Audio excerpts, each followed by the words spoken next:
So you're going out in the town and you never leave home without your everyday carry. This is a nice place and you've been told that the damn knife isn't coming. Fine, okay. I guess I'll just leave it at home. Oh wait, is this one of those restaurants that doesn't make you kill your meal before you eat it?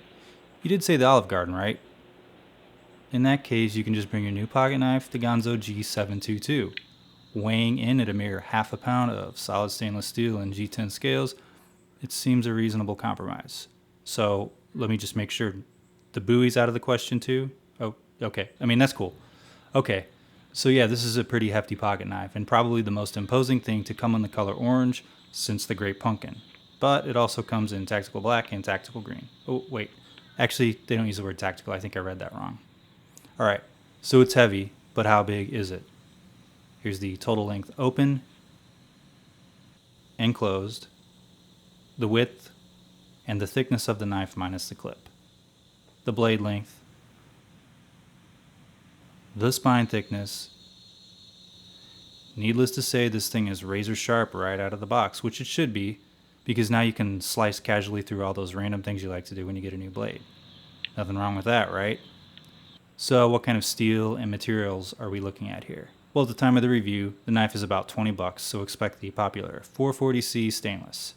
That said, the edge is fine, and I found I could cut through a ton of shit and the blade stayed pretty sharp.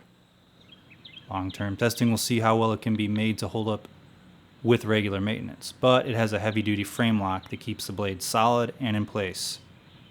Because the blade is huge, it's super easy to deploy with the thumb studs. The action is fluid and smooth and gives you a nice solid click when it locks.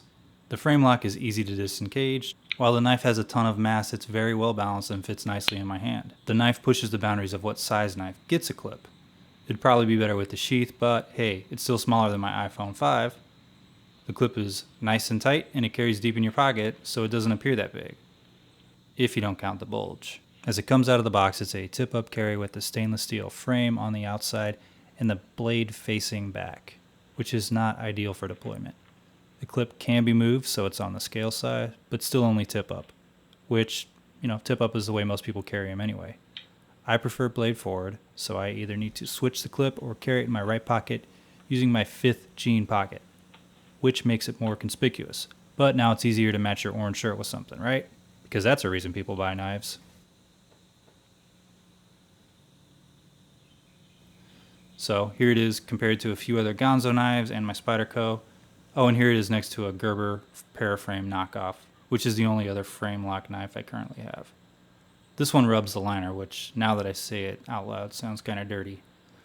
Okay, so this review has been a lot of talking with no action, so let's do the obligatory hair shaving test, because so far there hasn't been any gross body hair close-ups. Cool.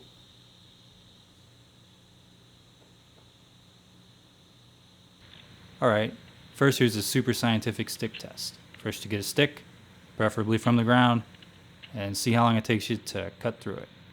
Roadkill works too, although I didn't have any on hand for this review. So just whittle all the way through. Cool. Okay, so now let's see if we can find a shrub to prune. Personal safety aside, I'll just chop through the tree in the name of knife review science. I figured you'd see a ton of paper and cardboard cutting, so hopefully this isn't as lame. Okay, so while I'm chopping the crap out of this bush, is there anything else you should know? Well, no blade play out of the box to speak of, solid frame locking and deployments, it feels nice in my hand. There was a smidge of looseness after repeatedly smashing the bush at full force, but should be easy to remedy with a bit of tightening.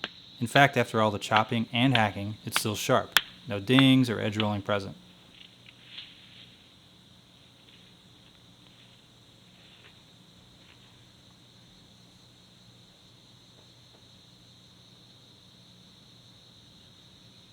More shaving shots.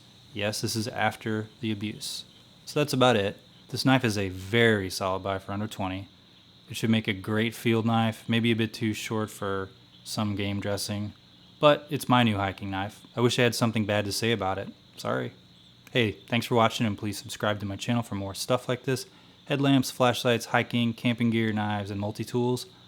Browse my channel for many more videos that I've already made, just like this. All real world tested, no tabletop stuff. Thanks.